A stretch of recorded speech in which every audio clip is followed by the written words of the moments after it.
Maize out Mondays. Say it with your chest. Man, all yeah, nothing less.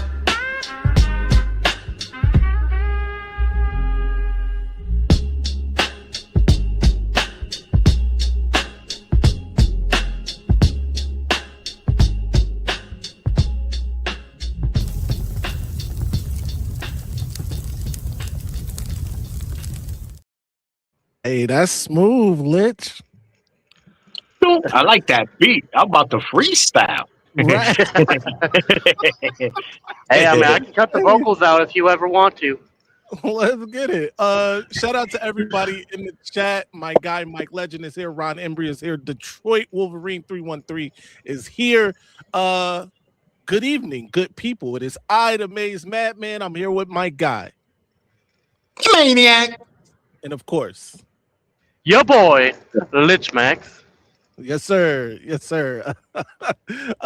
So here we go. Today, we got another exciting episode of Maize Out Monday, brought to you by the good folks over at Maize Out Sports. Be sure to subscribe to the channel if you haven't. Be sure to like this video, share this video with your friends and family in the social media sphere. Plus, if you're on mobile, hype the video. That way we get it to more people. That said, first things first, I pop a freak sword. No, okay. We got topics, all right. And the first one, we got a repeat of the live from yesterday. We got to talk about this one time for the one time because it seems as if our friends, our good friend, our dear friends over on the Ohio State side of the podcast world have been neglecting this here story, what might be the number one story in all of humanity right now. They would rather talk about smoking in a locker room and things of that sort. Maniac, I'm gonna let you kick it off. Ohio State still refusing to distance themselves from a predator. What are your thoughts? Yeah, this is just disgusting work all around. You know, the Ohio State podcast community, I could tell they're getting upset. Oh, Michigan is making this about our football program, and they just diving so deep into this, just so they could prove that, Wexner, he's not our number one NIL donor. In fact, there's not even no paper trail of him even donating to the NIL. Let's stop the BS. Listen, no one is saying that this is tied directly to the football program of OSU. No, Ryan Day, whatever, none of these people got nothing to do with what's going on. Yes, but Wexner has donated large amounts of money to the football program, who benefited a lot by his generous donations, right? Mm-hmm. What we're saying here, I want to be clear. I was told that Michigan, the university, not just the football program, lacks integrity. That whole university lacks integrity. So we're like, wow, where's Ohio State at talking regarding integrity for their university? You have a university tied to the Epstein files. The biggest donor in your university, who has his name all over many buildings, is very good friends of Jeffrey Epstein. Now, I'm going to let you get deep into that, but the point still stands. Why is it that we got to say, guys, y'all not going to talk about this? And they act like it's something small. If you're going to compare a bogus sign stealing, that you call it the biggest scandal in college football history with no proof of Michigan cheating, because there has been no proof. No one has been able to prove that. That's one. And then you're going to compare that to a guy who was tied with someone who was trafficking children into pedophile, paying off an OBGYN so he could hush, not let these young females who was getting raped and molested But no, because it has nothing to do with our football program. Wow. Yes, Wexner does have something to do with your football program. And when Ono resigned as the president of the University of Michigan, you guys, OSU podcast, said, "Oh, he sees what's coming. He sees it coming. The hammer's coming. He's leaving." No, he's the president of the university. He's not the president of just Michigan football. That had nothing to do with football, but y'all made it about it. So why is it that while us Michigan fans bringing it up, this is a made up story. These are all facts. Now your rebuttal is, but it has nothing to do with football. And it's disgusting. It's like hearing about your neighbor getting raped, a female, and you say, well, I don't care because that wasn't my sister. Really? Really? Just a dirty program all around. I'm not sitting here saying Michigan is innocent. We did what we did. And listen, none of these people are affiliated with Michigan anymore. But Wexner still is affiliated with OSU. So that's all you need to know when we're talking about both programs. No doubt. Lich, you got anything for this? Yeah. So here's the thing. Even if he had, since we have proof that he's associated or friends with Epstein. Like, if it's found out that he was engaged in anything that he did, and the university still decides to go forward with a relationship with him, I haven't looked into it, so I don't know if it has this come out, whatever. But fact of the matter is, if he is still associated with the university, with that if that proof ends up coming out, I don't know if we can ever see Ohio State, the university as a whole, as have any kind of respect for them as an educational institution at all, realistically, because that's showing what they value more, which is money, regardless of where it comes from, than the integrity of their institution. And that shows more about Ohio than it does about Michigan, because from my knowledge, we didn't take money from anyone associated with them. And even if we did, I have a good opinion on the matter of thinking that if Michigan found out that someone that donated to them was associated, they would completely disavow that particular person. I don't think we would continue a working relationship with that person if we found out somebody who donated was involved.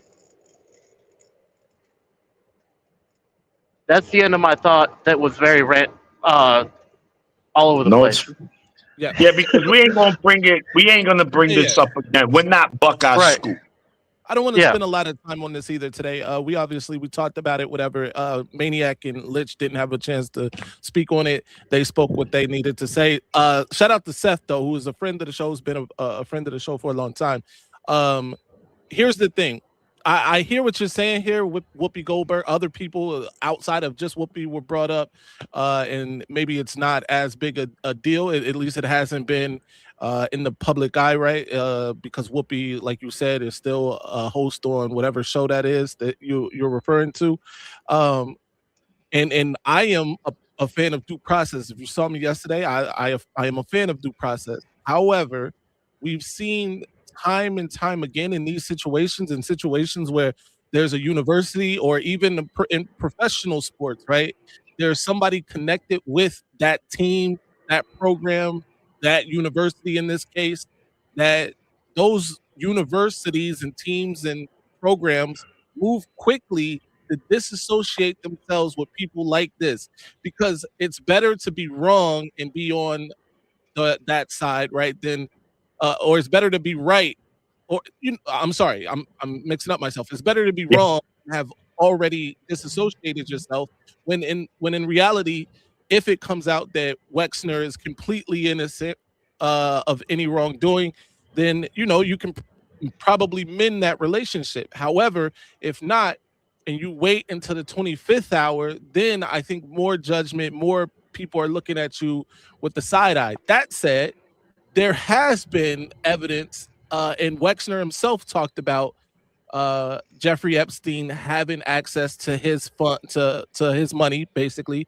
to fund the things that happened on that island and other places. So there is the connection between the OBGYN, Wexner, and Epstein. These are just facts, right? We can't get around those things. So as much as we want to say due process and all of those things, what we already know is pretty damning. But I'm with you, and we will move on, by the way, because this is we've spoken about it. We're not gonna beat a dead horse. We did need to address some other podcasters in the podcast world. We did that. We move on. Yeah, and it can get pretty hot if we linger on it too long. Absolutely.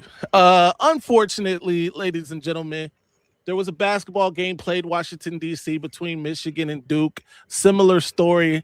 By the way, you know when I knew Michigan was going to lose this game? When it was reported before the game that they were all wearing black socks. I said, that didn't work out for those other guys who did this when they played this team. Why would you wear the black socks against this team? But I digress. Maniac, who is a Duke basketball fan, talk to us about what you saw from your perspective. Yeah. First of all, it was a great game. As you know, I didn't trash talk. You know, we in the group chat. I didn't even mention nothing when we won. I just didn't say anything. It wasn't until Johnny mentioned it yesterday, because I understood that regardless, Michigan is a great team, and Michigan can definitely still win the national championship. And me being a Duke fan, we're kind of like at times Ohio State in basketball, bro. We underachieve with so much talent. And I've been and it's the facts. I'm cocky, and time again, we lose in the tournament. Either we choke or we lose to a better team. But anyway, this is about the Michigan Duke game. I mean, look, I'm going to be honest. I was on Facebook. I have Facebook, and I follow a lot of Michigan pages, because I'm a Michigan football fan, but they also basketball fans. And man, I'm like, damn, why am I hearing Michigan fans talk greasy about a team I like didn't sit well. We're going to blow them out. Like, we were being disrespected by a lot of Michigan fans. Like, this was an easy win. There was even a guy, Underwood something, he's on Twitter, but this Duke guy that I follow, he screenshotted it. He was like, we're going to beat, I wish this game was in Cameron Indoor. We win it. Like, he was just talking. And then when the game was over, the typical excuse made by so many fans, and I hate it, and it's a tiring and a lazy take, the referee. Yeah. I hate that shit. It was a fist fight. It was a fist fight for both teams. Could have gone either way. Duke made the plays down the stretch. Now, I would say the only thing I didn't agree with, and I said, damn, we did get away with, is that goaltending. That wasn't goaltending. I keep it real. One thing, I'm going to keep it real. That wasn't a goaltending, and that put Duke up by 3. So, what happens if that doesn't get called? So it's a tough game. I think what Duke did very well was, one, rebounding. They made sure we're going to match them, the aggression, and we control the boards. And Shire putting Saar on Cadeau. Saar's like 6'2", 6'3". Right. Cadeau is small. Long wingspan. I think he got like a 6'7" wingspan. Yeah. Correct. So the thing is, the point guard is the quarterback on the basketball court. Right. You mess him up, you mess his rhythm up, it's kind of hard to get things going. It starts with the point guard. So the fact we was able to just contain Cadeau and really have him have a bad game. Now he's 0-4 against Duke. We beat him 3 times last year. Right. But it was a game that could have gone either way. If I'm a Michigan basketball fan, I wouldn't take much from this. Of course, it sucks to lose. Nobody want to lose, but you guys are good, and I still think Michigan's going to make a deep run in the tournament. Yeah, real quick, because we got some comments on this one. This one's going to be spicy. Shout out to Dexter Green. He says, I knew it was over when I saw the second foul called on Mara. Yak used to be my favorite. No mas. Yo, shout out to that. Rip loves grape soda. Shout out to Rip. Hit the like button. Definitely do this. Hit that like button. Seth says that was probably the most inconsistent officiated game I've watched in a long time. It was going to be a close game regardless, but that was bad. Absolutely, all players stopped because there was a foul and no call. That is a fact. Cameron Boozer fouled Morez Johnson Jr. Everybody stopped, and it wasn't called because that would have fouled Cameron Boozer out. He promptly, after that foul, goes on a personal 7-0 run. I'm pissed off about it. We'll talk about it in a second. Mike Legend says 4 Wolverines win gold in hockey. That's a fact. Golf claps for that. Shout out to Michigan hockey and shout out to USA hockey. They did what needed to be done against Canada. Dexter Green again. Kaysen got mugged 3 times in one play. I'm not mad at it. By the way, I got some things. I got an opinion on Kaysen too. I'll save it for a second. JOJ says should have benched Cadeau for Kaysen. Okay, I'm not mad at that. Cadeau was out there stinking it up. It was horrible officiated. I'm not saying that's why Michigan lost, but it had 3 Stevie Wonders out there. Could have done better. That's a fact. Shout out to my guy Ito. More fouls called on Duke. I'm just saying. More free throws shot by Michigan. I'm just saying. I'm not mad at it. I'm not mad at it. Did they hire the KC Chiefs officiating staff for that game or something? Yeah, I knew it. Now listen, it is what it is. Yeah. I'm going to tell you this. I've watched many Duke games, and you hear that a lot. Duke gets all the calls, bro. Yeah. I can go to many games where Duke got done filthy. Sometimes and what happens if the officiating goes your way in the final 4 in the game? What y'all gonna say? Oh, we only won because of the officiating? No, y'all not gonna say that. It happens. And remember, so it is what it is. I know a lot of Michigan fans is upset, and like I said, I'm not here. I'm not going. I like Michigan basketball. That's why I'm not talking shit. But like I said, you guys are still in the tournament. You're still gonna be a number 1 seed. Listen, hopefully we see each other in the tournament. Right. Real quick, shout out to my guy E. Thanks for the $5. He says 8 on 5 was tough. That's come on, E. Yo, E. Yo, E. Is E gonna be at the spring game this year again? Oh yeah, talk to us. EU at the spring game. We out there. We're gonna get to that too in a second. Torrance Jones says Duke kept Michigan shooting outside the perimeter pretty much all night, and they've kept closing the gaps quickly in the paint. Michigan never adjusted after the half. That's a fact. I can't lie about that. Listen, this is my beef, though. I got beefs with a couple of people. Cadeau was clearly on the take. What was that, Elliot Cadeau? Help us. And I'm dead. I want his family dead. I want his house burnt to the ground. I want to go to the middle of the night. I want to piss on his ass. Elliot Cadeau will pay for his war crimes against the University of Michigan. Secondly, Kaysen. I see people saying we should have benched Cadeau for Kaysen. I got beef with Kaysen too. He wanted to be a hero out there. He was going one-on-one. You saw he tried to go one-on-one with the center who promptly ripped his ass. Stop it. Play basketball the right way. Pass the ball. Thank you.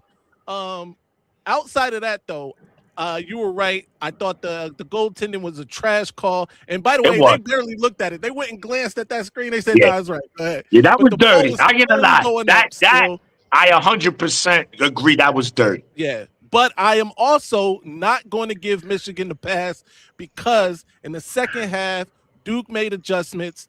And I got to give Cameron Boozer credit because he closed the game. Whereas Yazel Lindenborg, he got out the gate quickly. He was all over him early, 16 points in the first half. But he did not finish the game the way Boozer finished the game. And in basketball, you definitely want to close better than you start. And I got to give Boozer that credit. He closed the game. So there's that. Matt, Liz, what you got?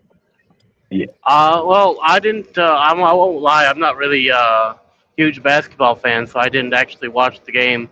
But what I will say is the blanket statement that Michigan should have won, as they always should, every sport. Yeah, I'm not mad at that. Michigan, speaking of Michigan and that game, there's new AP rankings. Gentlemen, Duke is your new #1 overall team in America. And No surprise there. What's crazy, looking at this season, I'm gonna be if I don't know how big of college basketball fans everyone here is. Last year, I ain't gonna lie, bro. I said I wasn't gonna watch Duke this year, and you'll be like, why not? Last season, we had a squad. We had a national championship team. In the Final Four, we were the better team versus Houston. For the last minute and 15 seconds, we could not inbound a basketball. And we lost that game. That was one of the worst losses in the history of Duke basketball. And then Shire, this is how I know this guy is the real deal. Guess how many transfers he brought in, Maize? 3. Just 0. Wow. 0 transfers. He brings 3 guys off the bench and 2 freshmen to start.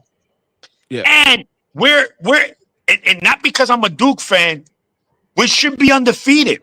We had Texas Tech by 18 at one point in the Garden.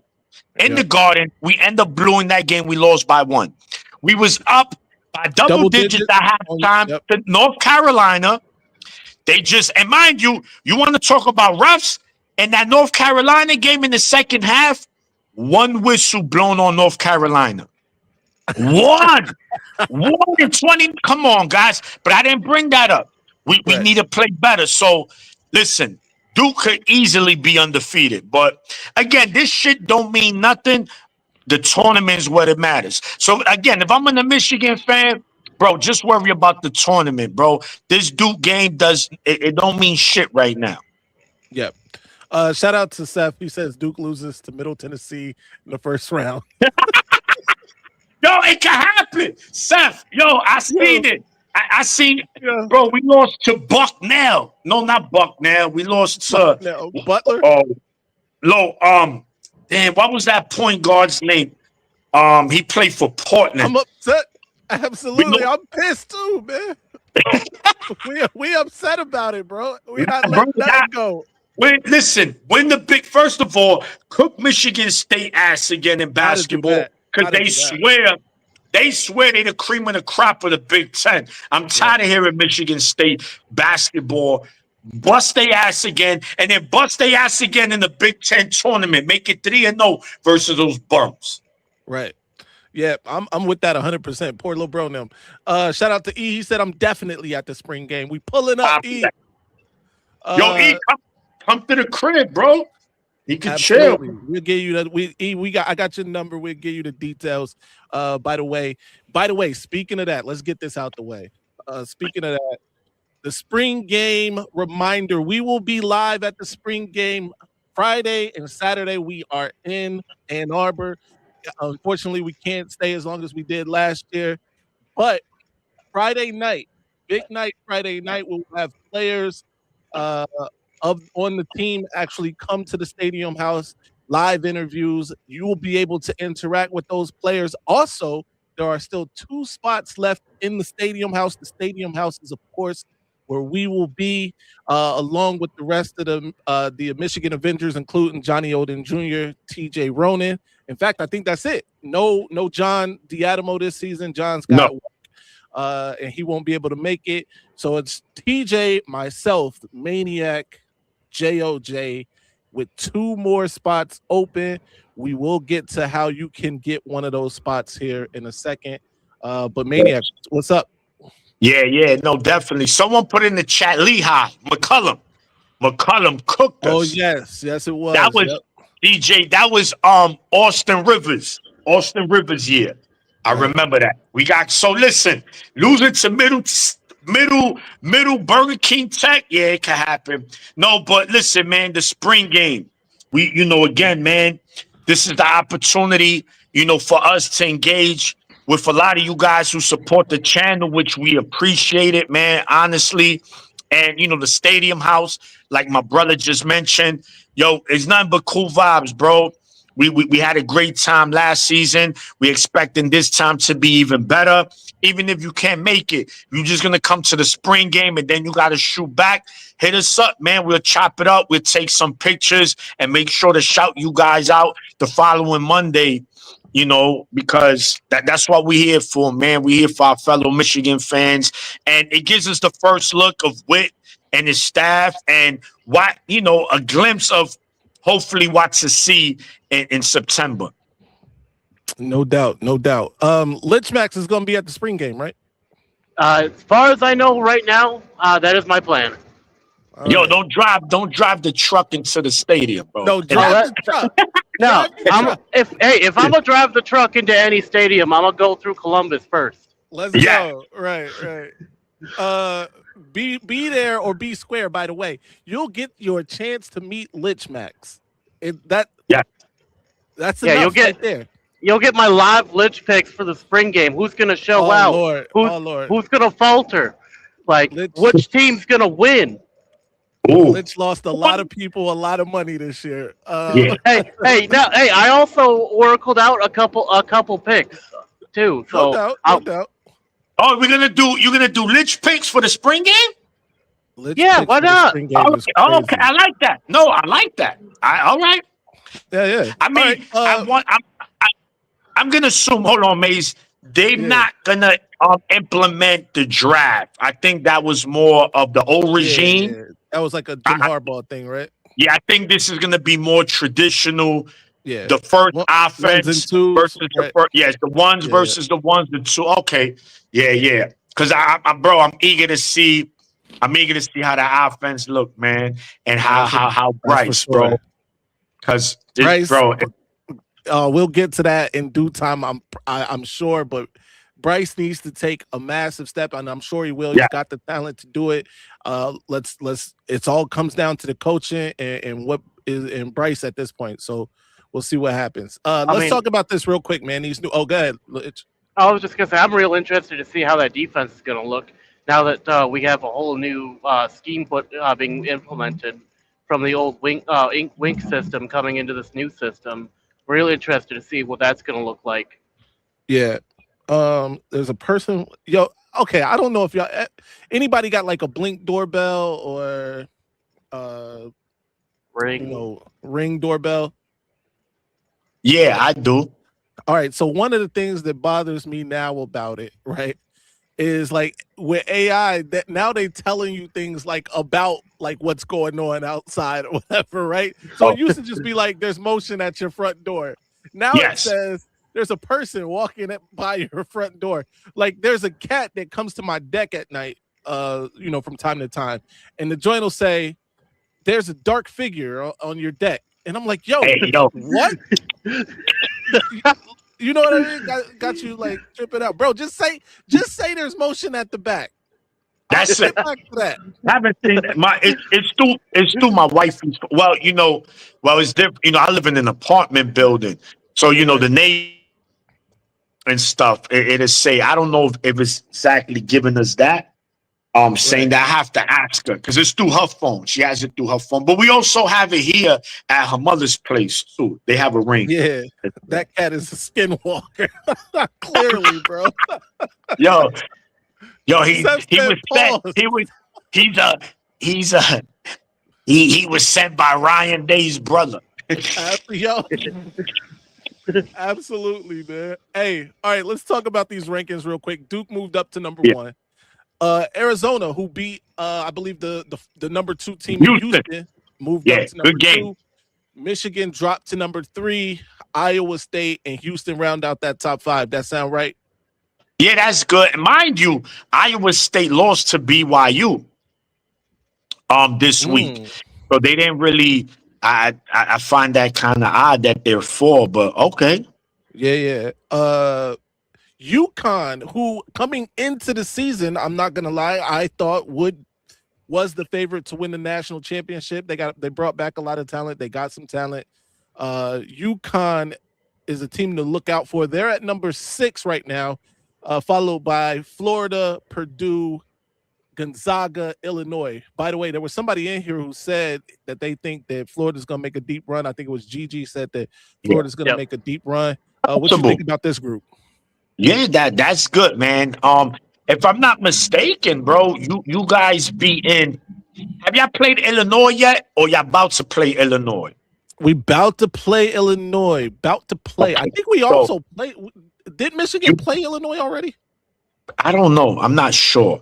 I know you guys beat Gonzaga like by 40. Y'all dismantled them, and then y'all went. Yeah, y'all beat what's his name? Y'all beat Purdue.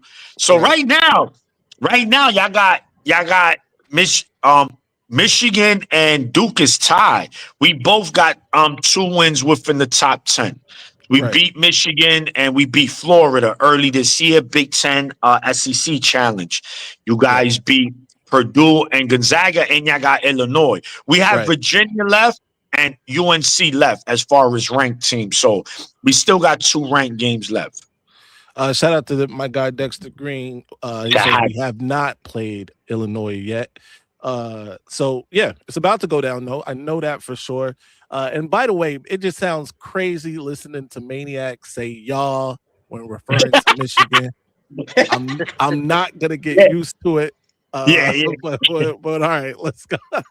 By the way, the teams in the second tier here, 6 through 10, you think all of these teams can win a national championship? Yes, bro.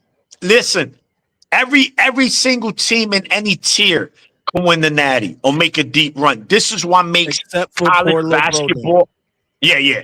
What makes the NCAA tournament the best postseason of all sports is because of that. Like, we say in college football, we're gonna get into it. 12 teams can't win the Natty. In college basketball, 12 teams can absolutely win the Natty. If they get hot at the right time, oh, yes, it can. Yeah, we saw what happened with UConn. Remember that UConn team got hot? Yeah. They ran through the Big This East. dude, Kemba Walker. Kemba Walker went crazy. Big East tournament. Bronx native. No doubt. And then, of course, the NCAA tournament. That team was low-key. They had some talent on that joint. Was that a Mecca Okafor or was that a... No, Okafor was 04. They beat my team in the Final Four. They beat Georgia Tech in the Natty that year. Yeah, that team. It was Okafor. It was Ben Gordon. It was Josh Boone. It was Charlie Villanueva. Bro, they were loaded. They beat Ben everybody. Gordon was nice, too. Who? Ben Gordon. Oh, not Ben. And you saw what ended up happening to him, right? Nah. Bro, he got real deep into the mental issues, bro. He was out here homeless. Yeah, he's from Mount Vernon, which is like 20-minute drive from the Bronx to Mount Vernon. And bro, he was homeless. They had him in the mental. It was sad to see, bro. He was doing good with the Bulls too, man. He had some good years. Man. I remember that. I remember he was still there, like Derrick Rose's rookie season. Yeah. And I remember in that series against Boston, which is a classic, by the way, first round series. He was going shot for shot with Ray in that series. All right, but anyway, let's not get too bogged down with that. Shout out to AT said that's so sad. It is, man. Ben Gordon was definitely a good player. Dallas fans showed up. Is Notre Dame running back Jeremiah Love the best player in the upcoming NFL? You know what? We entertain him. Let's entertain my man Dallas fan, aka Notre Dame fan. Everybody as knows Johnny him. would call him. Did Love win a What you call Heisman? him again? Oh, bot. Notre Dame bot. Right. He's the number one troll in social media, man. I give him that. I gotta respect that. But being biased aside, I think Jeremiah Love, prospect-wise, is the number one running back going into the draft. I agree with that. That could change, but right now, said, he's a first-round pick. So I don't know. And he's going to be the first running back off the board, without a doubt, in April. Yeah. No, I agree with that. In fact, now here's the thing, though. I don't know if he was the best running back in terms. Well, yeah, he was the best running back on his team, obviously. But the other dude got a lot of production. Go ahead, Lich. Thanks. I was gonna say, like, if you want to, if you can't say best player because there are better players, but when you Yeah, boil it down to position groups, yeah, running back wise, I would be inclined to agree that he is the best running back prospect in the draft. If you want to correct. talk players, there are I'm sure there are plenty of people above Love, but he's definitely in up there. But I would definitely be inclined to agree that he is the best running back prospect in the draft this season. Yeah. Yeah, shout out to Seth, bro. Has anyone seen Nebraska play? I've never seen that many white dudes on the floor at once. Hey, bro. I, I didn't know No, we no, still I didn't know we still played basketball. I thought we gave that no, up. no. I mean, yo, Yo. Seth. No, Seth. What's my man's name that played for BYU? That he was like the white Seth Curry, Jimmy Fredette, Jimmy for Fredette. Oh, bro, yes, that bro. BYU team. That they that's why it was. It was, Hey, and no, Fredette they was nasty in yo, college. he I was a can't even front. beast. He'll pull up, makata, makata, makata, and He he'll was take pulling up off the from dribble. 40. Yeah, yeah, there was. Yeah. But Nebraska's a solid team. You know, they're a team that you don't want to see them on your side of the bracket. You I know, you agree like, with that. dang. I agree with that. Man, I can't wait, man. I can't wait for the tournament. That's Hey, what about 2 more weeks. they calling I'm a you a double. double agent, bro. It's, Yo, E, it's I love. crazy. Listen, I told you I mess with y'all basketball, bro. It just, is I'm a dookie. Yeah. Well, we know that for sure. You are in Yeah. fact a Dookie. PG said Illinois got 5 Europeans and no defense. Yo, Yeah. shout out to that. All right, let's move on. What we got next? I don't know how to get this thing off the screen. The proposal, the There we go. 24 teams. Yeah, here we go. Big Ten has proposed 24-team college football playoff. Ladies and gentlemen, before we talk about it, let me read what is being proposed here. They are proposing a 23-1 selection model, which would sound something like this. The Big Ten, there's an internal document that ESPN somehow got a hold of and says, while the document presents nothing formal or official in terms of future CFP playoffs, it does begin to unpack the vision. All right. And that vision is the idea has increased in conversation among other coaches and athletic directors in the Power Four. Internal document begins by offering a potential timeline desired by the Big Ten, which wants the format to grow to a 16-team playoff for 2027-28. The document indicates the move to 24 for no later than 2029, which would then run through the end of the current CFP contract, which goes through 2030-31. Now, before I go any further, this is obviously being done or being proposed to get more money, right? That's what it's always about. In the proposed 16-team format, there would be 5 automatic qualifiers and 11 at-large teams. An idea that has been widely discussed. 2 top teams would get buys in the opening games. Number 16 versus number 13 and number 14 versus number 15 will be played on the second weekend in December, likely slotting around the annual Army-Navy game. There will be 6 second-round games. 6 second-round games on campus and 4 quarterfinal games at traditional bowl locations, New Year's Eve and New Year's Day. What do you think about the 16 team first? Yeah, that's just, it's ridiculous at this point. And unfortunately, I think it's going to happen. I'm pretty sure 16 is I think realistic. 24 might be a push, but I can 100% see 16 teams, because at the end of the day, these people making these decisions don't need to play the game. They just Right. sitting back collecting checks. So Right. yes, more money for us. Say no more. More ratings, because all this is going to be, you're going to have schools that have absolutely zero chance of winning the Natty, make the playoffs. So, Right. imagine the James Madison last year. What? We're in the college football playoffs.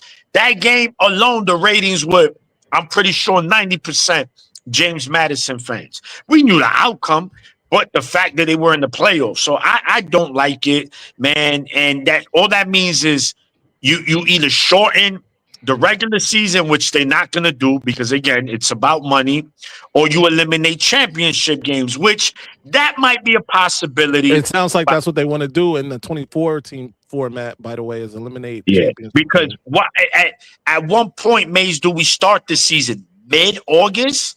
Right. You know, it's going to extend, and then again, the college football playoffs kind of crash with the NFL playoffs, and it's like a headache, man. And there's too much, to me, space in between one game to the other, and I think the whole nation feels like that because I've seen many tweets, many people on Facebook as well mention that. So I'm not with it. I think 12. I think 8, to me, 8 is perfect. I think 12 is a little bit. I think don't go past that. But 16, no bueno for me. Lich, what's your thoughts? I mean, I'm kind of with Maniac on most of it. The only thing that I would kind of like branch off of is I think that if they're going to continue to raise it, I don't see any reason why they shouldn't just go to 24 because they already do the poll to 20 to 25. So you might as well, like, if you're going to rank the top 25, you might as well implement them into the playoffs at that point because you're saying these are the best teams in the nation. Why shouldn't all the best teams in the nation be competing for a championship? You know, so I mean that would make sense to me. Excellent But point. at the same point, like I also don't think at the end of the day that any team past the top 10 realistically has a chance at a natty anyway. I mean, you do have some outliers that come in from behind, but it's not very often that happens. And 9 times out of 10, the natty winner is gonna be in the top 10, one of those top 10 teams. So the rest of it is just basically showboating. But at least it gives teams that normally wouldn't see the playoffs the opportunity to say, "Hey, I was in the playoffs." You know, at least I was there. Participation trophy. You know. Yeah. So for me, I think, and I got to go back to what my man Mike Legend saying here. He's saying there's not 12 teams that can win a natty, right? And I think Lich alluded to that too, saying that past the top 10, is there even heck? We're stretching it with 10 teams that can win a national championship, right? So because I don't necessarily believe every year that there's 10 teams that can win a natty. So anything past 12, honestly, is kind of crazy. Then you're talking about 16, but this is what we do know for sure. They're not going backwards, right? They're not going to go from 12 to 8 because you're losing a round and another round of money. They're not going to do that, right? So we are looking to go forward, if anything, or stop at some point, please. I remember a time not too long ago where they were hemming and hawing about a 4-team playoff, right? They wanted the old BCS joint to stay around, and then that 4-team playoff, came around, and they saw the money. Eyes got big, stomachs got bigger, and everybody had their hand out. And now it looks like that it's just out of control now. And for the Big Ten to propose a 24-team playoff is kind of crazy. Now, what Lich said does have some merit. If we're going to rank teams to 25, why not have the top 24, 25 teams play each other for a national championship? At this point, I just think if that's the case, start that from the beginning of the season, right? Yeah. Now, that will never happen because the potential for you to lose the first game and be out of the playoffs and not get any more football revenue, they would never do that. But, it is at this point just getting kind of crazy, bro. Like 8 teams, I think would have been perfect. They just skipped over that entirely, and they went straight to 12. 16 teams, I think, is too much. 24 is absolutely ridiculous. But let's talk about the 24. Let's get to that. The 24-team playoff would consist of the 23 best teams and 1 spot for the group of 6. There would be no automatic qualifiers, which have been a point of emphasis for the Big Ten and CFP discussions last year. If the field grows to 24, sources have indicated that automatic qualifiers would matter less to the Big Ten no conference playoff games in that format too. They just saying the top 23 teams, y'all all go to the playoffs, and then we get one of those group of 6 teams to be a whipping boy for somebody. What do you think about that? Yeah, I mean, kind of similar to the 16. If I don't like 16, 24, man, oh man. You're just putting more stress on these players, man, and these coaches as well, man, because the mental preparation, the physically preparation you got to put into, preparing for these games. And these are playoffs, right? This is do or die.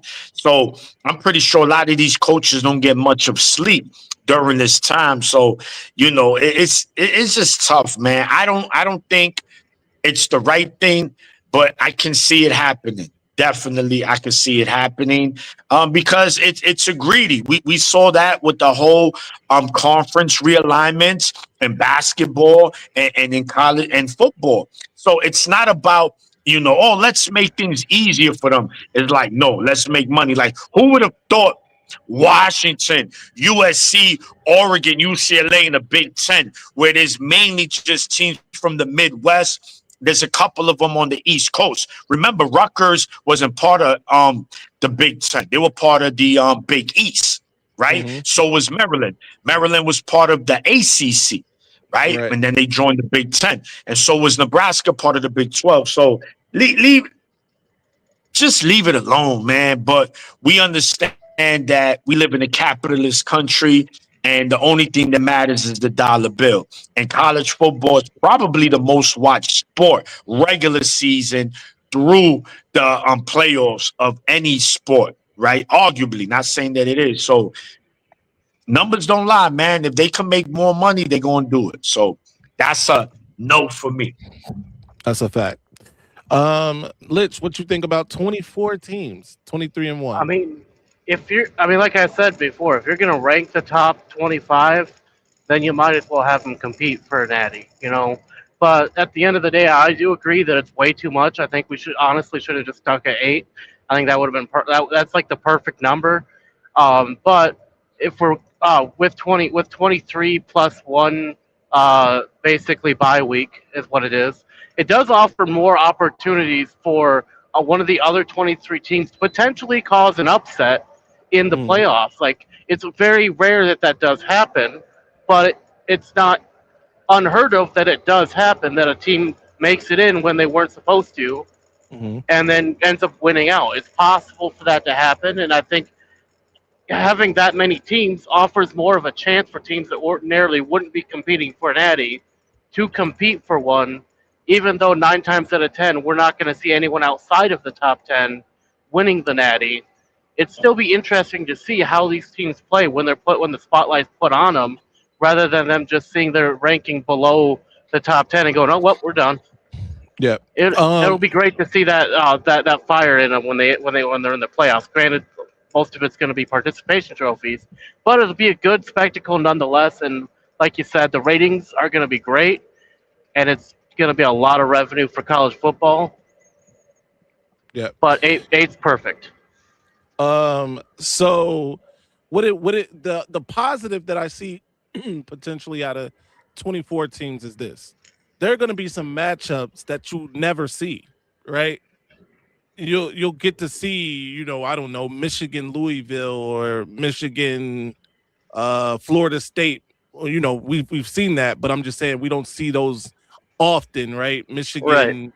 Whoever else, right? Or anybody, not just Michigan, right? You name the team, and the other team that they'll play. So we'll get some matchups we don't normally see, but I still think it'd be a pound of flesh to a lion in a bunch of these games, right? There's going to be a rib cage basically being served up to Tigers or whatever. So I'm not a huge fan of 23. I'm not a fan at all of 23, actually, the 23-1 model. By the way, another caveat in that model that I didn't talk about, in addition to no conference championship games, they would have a committee basically who is tasked with the job of making sure there are no first round rematches. So if two teams played during the regular season, then they wouldn't play in the first round of these of that playoff. So there's that. But I do think for the most part, it seems like everybody is out on 23. But here's the thing, and I think AT brought this up. Aaron Taylor brought this up. It doesn't really matter what they put out there. We're going to watch it. Right? They say 24 teams is out there. Everybody's tuning in to the 24 team playoff. It is what it is. Yeah, fact. Yeah. Before we move on to the next topic, put up Seth's comment regarding the transfer portal. Oh yeah. Thought of it. Sanita. Yeah, and that's great, man. I'm glad he brought that up because I think we all know the transfer portal has become the wild, wild west. Like, yeah, you got guys playing for like 15 teams like in 2 years. Like, it's just ridiculous. And there has to be a cap. There has to be a system in place where, yes, you can transfer, but if you're trying to transfer, right, you transfer this year and you want to transfer again, then you're going to have to sit out. Like, you just can't just jump. Like, it just becomes kind of disgusting. So let's see. But I don't see anything changing regarding the transfer portal. But I do agree there has to be some kind of strict regulations regarding that. Yeah, no doubt. Seth also said Notre Dame losing to North Texas would be great to see. But it will happen because they that's who they lose to. Hey, speaking of Notre Dame, this does also the fact that there would be no automatic bids. That means that there's a good chance unless Notre Dame makes a changes to how they schedule their seasons, we might not. When we go to 23, we might not ever see Notre Dame in a playoff again. They'll be in the top 20. No, they'll be in. They'll be. I mean, they'll be getting. They'll be treated like a welcome mat, but they'll be getting a welcome mat by North Texas. And Southern Illinois. I better not lose to North Texas. But shout out to Gucci Viper. Mike Legend said the plus team is decided by a hot dog eating contest. Yeah, this is great. Good stuff. All right, final topic of the day before we get out of here. D-line position grade, ladies and gentlemen. We did the running backs last week. We gave them a B+ overall. Defensive line, this is a group that there may be some question marks. Who knows? Y'all get y'all markers out. Give us your grades too in the chat. By the way, if you haven't liked the video, if you haven't done that already, share it. But go ahead, give us your grades as well. Lich, we're gonna start with you with this one. The D-line position grade. Real quick, Ross. Hold on, Lich. Ross. Yes, I did say that was a goaltender, by the way. He asked if anybody asked me if that was goaltender. Yeah. We did. Yeah, he did admit that.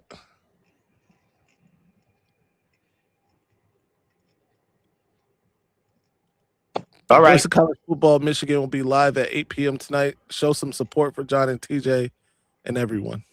Okay. Absolutely. All right. Go ahead, Lich. Well, it's hard to read. I haven't done a whole lot of research into our depth chart for this season, but from what I remember hearing about about who we ended up picking up. I'm gonna pull it up here. I'll help you out.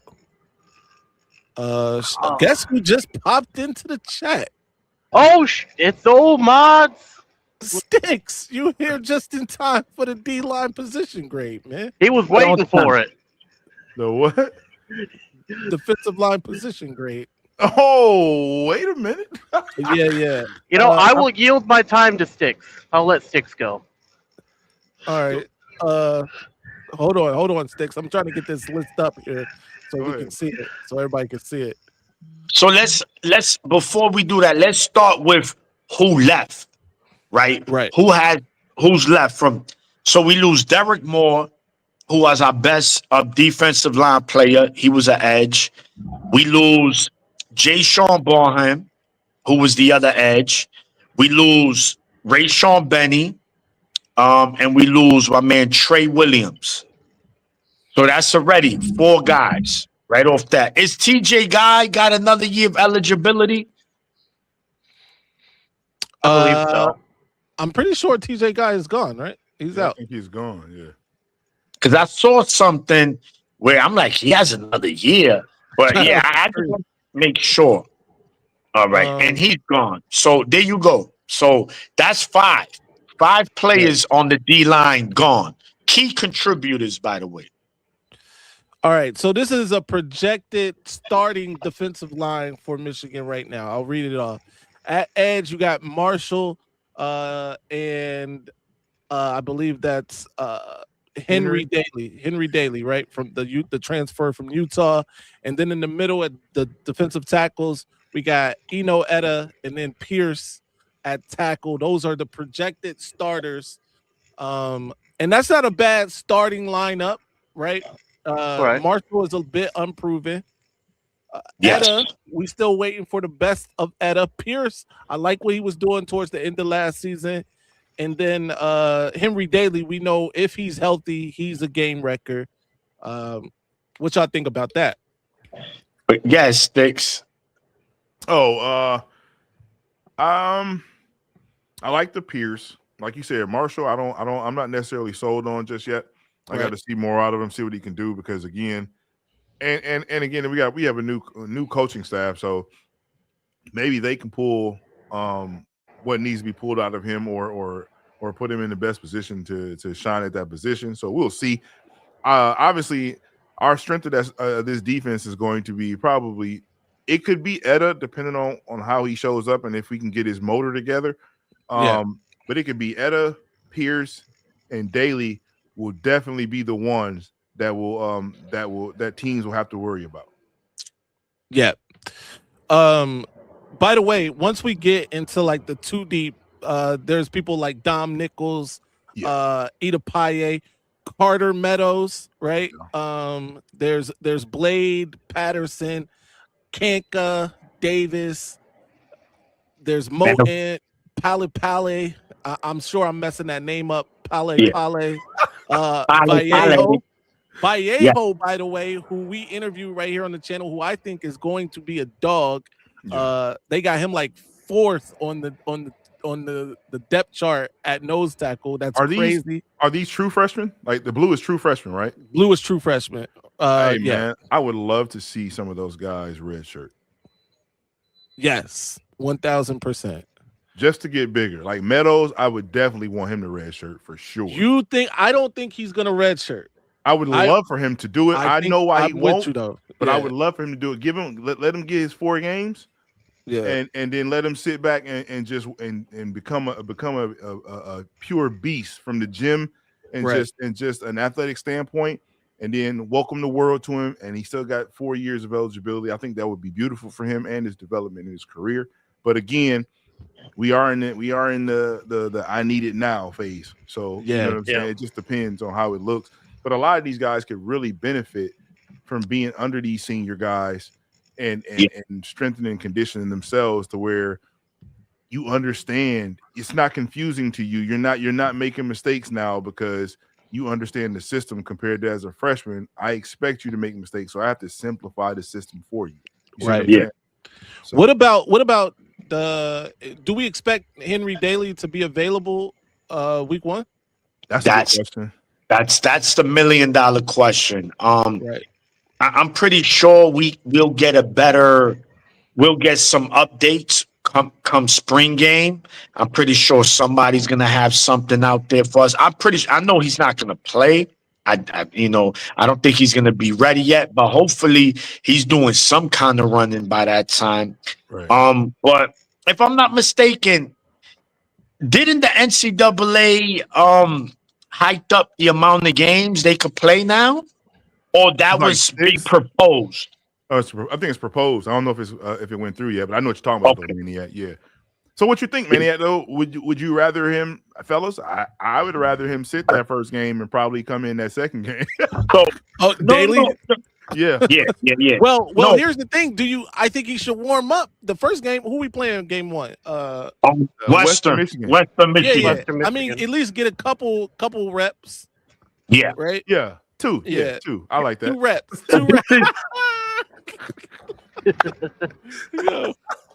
Yeah.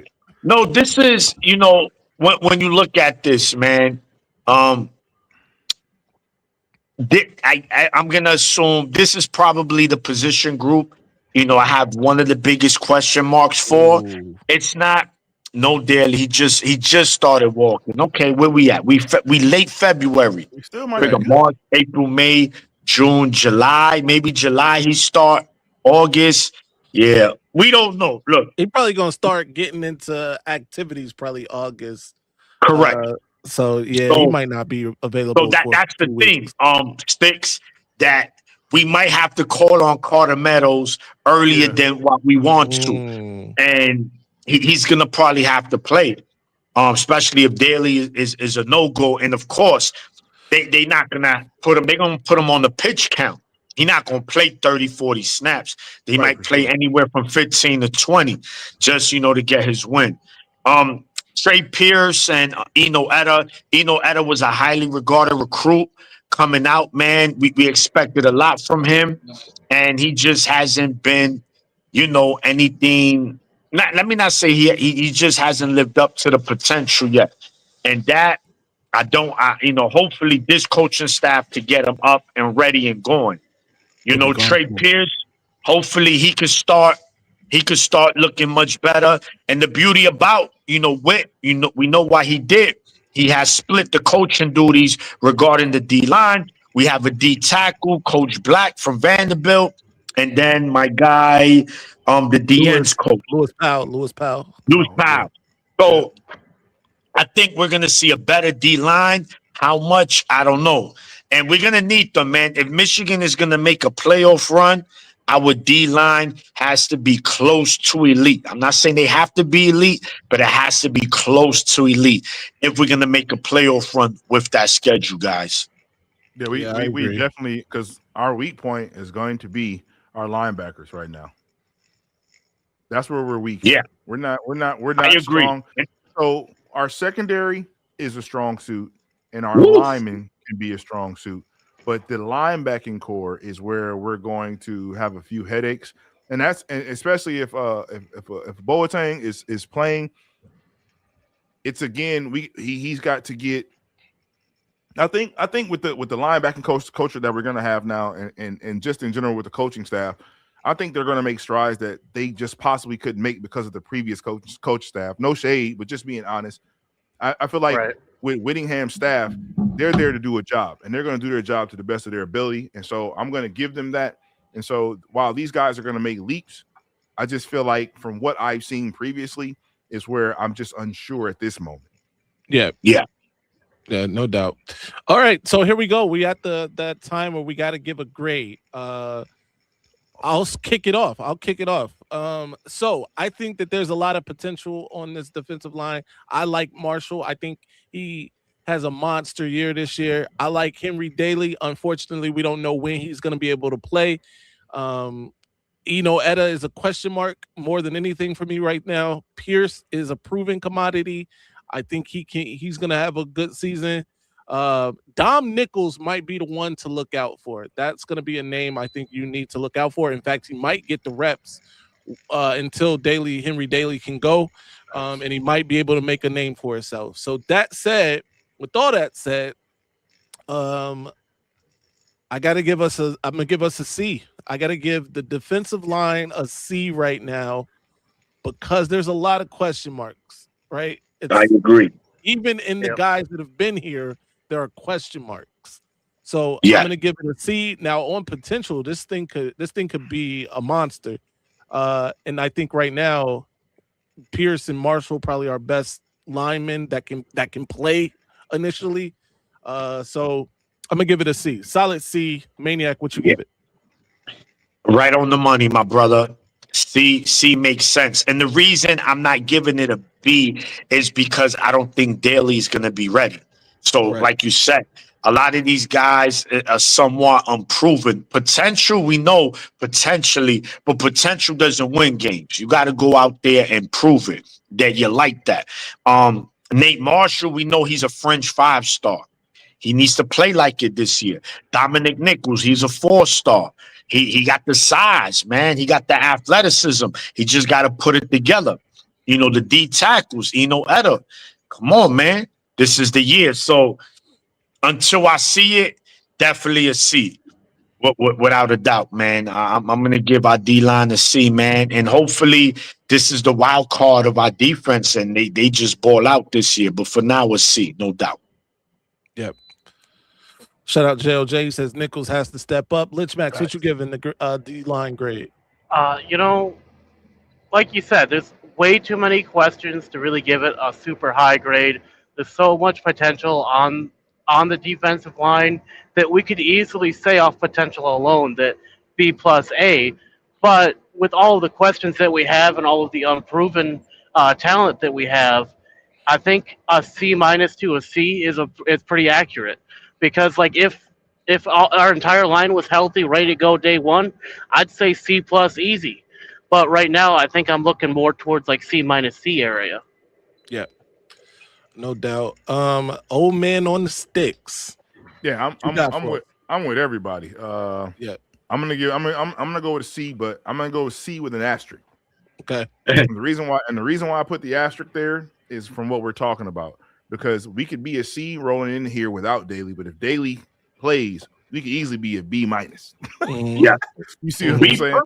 Or B plus even, like, you know. And then again, like Johnny just said, if Nichols stands up and then we got Marsh playing good and sealing that edge and causing pressure, this thing could be like you just took a test and got 100 on a grade that gave 40% weight. Like, you know what I'm saying? Next thing you know, you in here A minus B, like, you know what I'm saying, B plus type deal. So I go with a C with an asterisk for right now, though.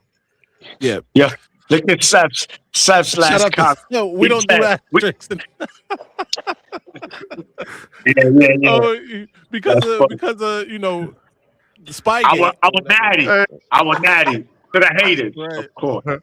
No, man. I think this is a solid list. Obviously, it's a lot of good names on this roster at the defensive line spot, bro. Because I believe in Vallejo.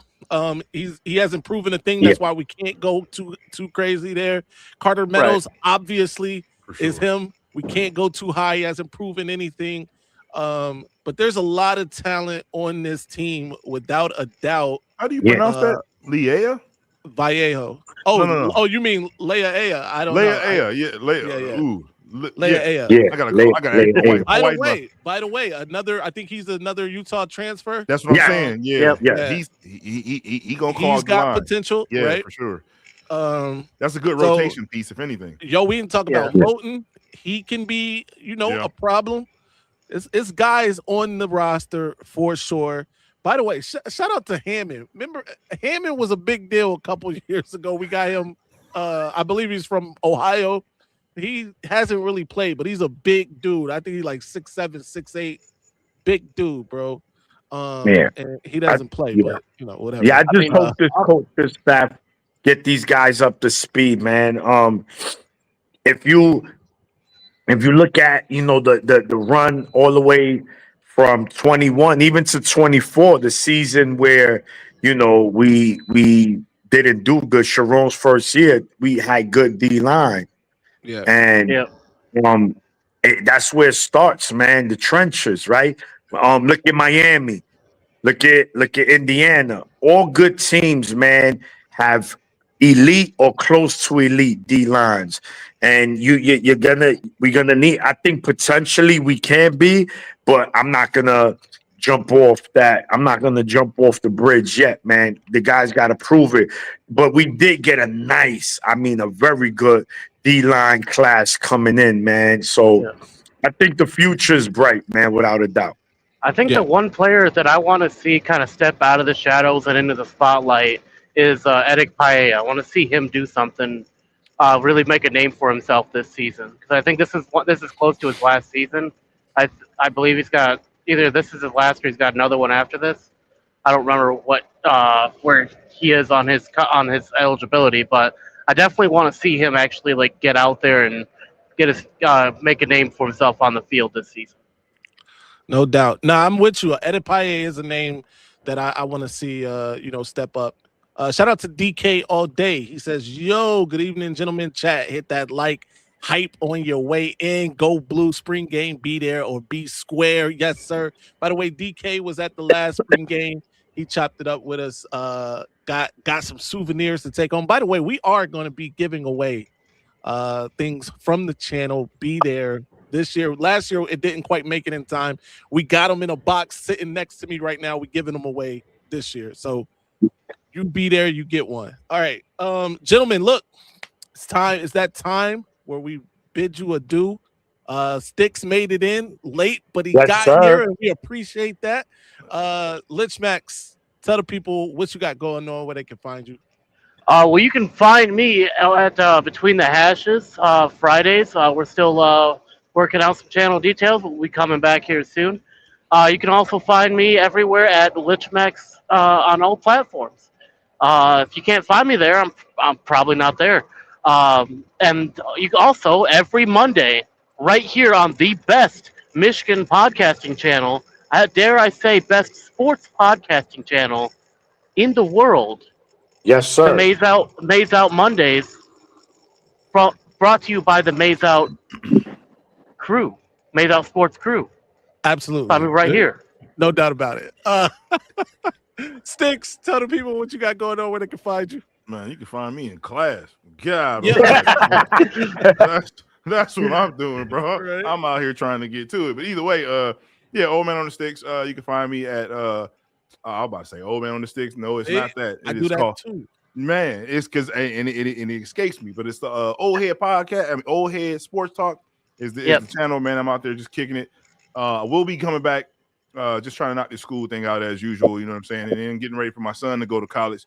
So I'm in the gym trying to, you know what I'm saying, get my weight up because, you know what I'm saying, I might need to be at your nearest Chip and Dale to make sure he get through college. But either way, man, y'all can find me there, man. Y'all know what it is. Yes, sir. My guy, your guy, the Maniac. Tell people where they can find you, what you got going on. Yes, sir. You see it. Go Blue _Maniac _24 on Instagram. That will lead you to all my other social media outlets. And of course, being hated by Ohio State fans on all podcasts, just the way I like it. Yes, sir. And as for me, you can find me at Sir_Thrizzleton on Twitter.